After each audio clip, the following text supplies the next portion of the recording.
ओम हम हनुमते नमः। आप सभी को दिवाली के पर्व की हार्दिक शुभकामनाएं। दिवाली जो कि लक्ष्मी जी की पूजा का पर्व है, इस दिन हनुमान जी की उपासना करने से शक्ति, साहस और नकारात्मक ऊर्जा से रक्षा मिलती है। दिवाली पर जागरण और हनुमान चालीसा का पाठ करने से घर में सकारात्मक ऊर्जा का संचार होता है और भगवान हनुमान जी की कृपा प्राप्त होती है। इसके माध्यम से आपकी मनोकामनाओं की पूर्ति होती है और आपको हर तरह के कष्टों से मुक्ति मिलती है। हनुमान चालीसा का नियमित पाठ किसी भी तरह की बाधाओं, भय, रोग और नकारात्मक ऊर्जा को समाप्त करता है।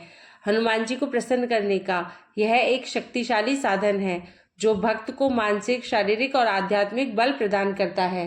दिवाली पर इसका 108 बार या 21 बार पाठ करना अत्यंत शुभ माना जाता है। दिवाली की शाम को स्नान करके स्वच्छ कपड़े पहने और पूजा स्थल पर हनुमान जी की प्रतिमा या तस्वीर रखें। हनुमान जी के समक्ष दीपक जलाकर मन में एक संकल्प लें कि आप इस दिन हनुमान चालीसा के पाठ के माध्यम से उनकी कृपा प्राप्त कर लेंगे और अपनी मनोकामनाएं पूर्ण करेंगे। अपनी मनोकामनाओं को ध्यान में रखते हुए उनसे प्रार्थना करें। पूजा का स्थान स्वच्छ और शांत होना चाहिए। वहाँ हनुमान जी का एक चित्र, दीपक, अगरबत्ती और पुष्प रखें। सबसे पहले हनुमान जी के समक्ष दीपक जलाएं। दीपक चमेली के तेल का या तिल्ली के तेल का जला सकते हैं। इस दीपक को आप पूरी रात जलते हुए रहने दें।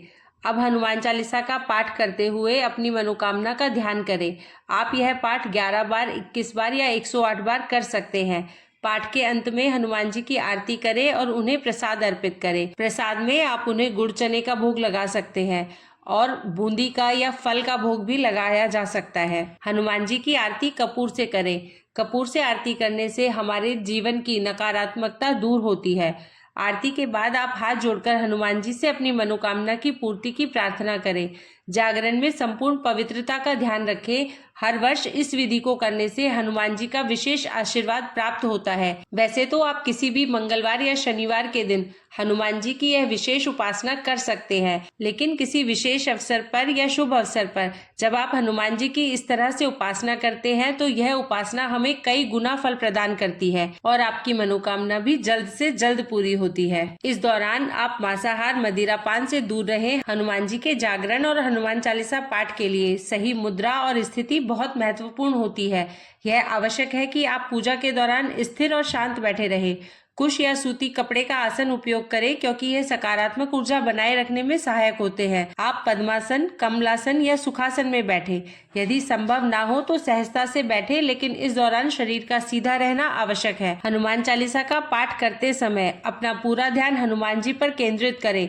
इससे मन भटकने से बचता है और पाठ में एकाग्रता बढ़ती है। दिवाली की रात शुभ मुहूर्त में आप पाठ का प्रारंभ करें। अधिकतर लोग लक्ष्मी पूजन के बाद पाठ शुरू करते हैं। इसके लिए रात्रि के समय को उत्तम माना गया है क्योंकि यह समय शांत होता है और ध्यान में अधिक मन लगता है। हनुमान चालीसा का पाठ करते समय कुछ नियमों का पालन आवश्यक है ताकि आपकी श्रद्धा और भक्ति की शक्ति अधिकतम रूप में प्रभावी हो सके। हनुमान जी के सामने बैठने से पहले अच्छी तरह स्नान करके शुद्ध कपड़े पहने। पूजा के समय स्वच्छता का विशेष ध्यान रखें। पाठ के दौरान किसी भी प्रकार का शोर ना हो, इसलिए एकांत स्थान का चयन करें। हनुमान चालीसा का पाठ करते समय हनुमान जी के प्रति दृढ़ श्रद्धा और विश्वास रखें।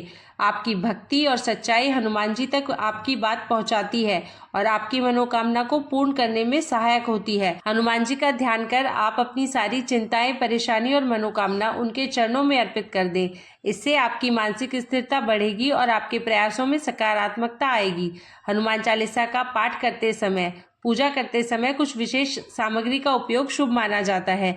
इससे पूजा में पूर्णता आती है और भक्त की सभी इच्छाएं पूरी होती है। पूजा स्थल पर हनुमान जी की प्रतिमा या तस्वीर रखें। पंचमुखी हनुमान जी की प्रतिमा या तस्वीर हो तो बहुत ही अच्छा है, नहीं तो आप राम दरबार की तस्वीर भी रख सकते हैं। इस विशेष पाठ के लिए अखंड दीपक जलाना अत्यधिक शुभ माना जाता है। आप तिल के तेल का या चमेली के तेल का दीपक जला सकते हैं। इससे हनुमान जी की विशेष कृपा प्राप्त होती है। आप हनुमान जी को प्रसन्न करने के लिए उनका प्रिय भोग भी चढ़ा सकते हैं। उनका प्रिय भोग गुड़ चने का प्रसाद है। आप हनुमान जी को सिंदूर और चंदन अर्पित करें। आप चमेली के तेल में सिंदूर मिलाकर हनुमान जी को तिलक अवश्य करें। हनुमान जी को लाल रंग के पुष्पों से सजाएं। अक्षत, चावल और गंगाजल का प्रयोग पूजा में अवश्य करें। गंगाजल का छिड़काव शुद्धि के लिए होता है। आप जिस पुस्तक से हनुमान चालीसा का पाठ करेंगे उसे पूजा स्थल पर पहले से ही रख लें।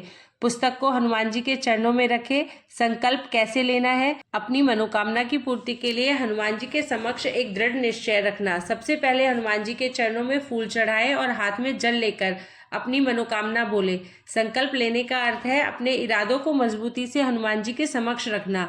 जैसे आप किस समस्या से मुक्ति चाहते हैं, किस प्रकार की मनोकामना को पूरा करना चाहते हैं, इसे सोचकर या बोलकर संकल्प ले। संकल्प में यह भी कहें कि आप पूरी निष्ठा के साथ इस पूजा को करेंगे और अपने इरादों से पीछे नहीं हटेंगे। संकल्प लेने के बाद आप सर्वप्रथम राम नाम की एक माला करेंगे या राम स्तुति का पाठ करेंगे।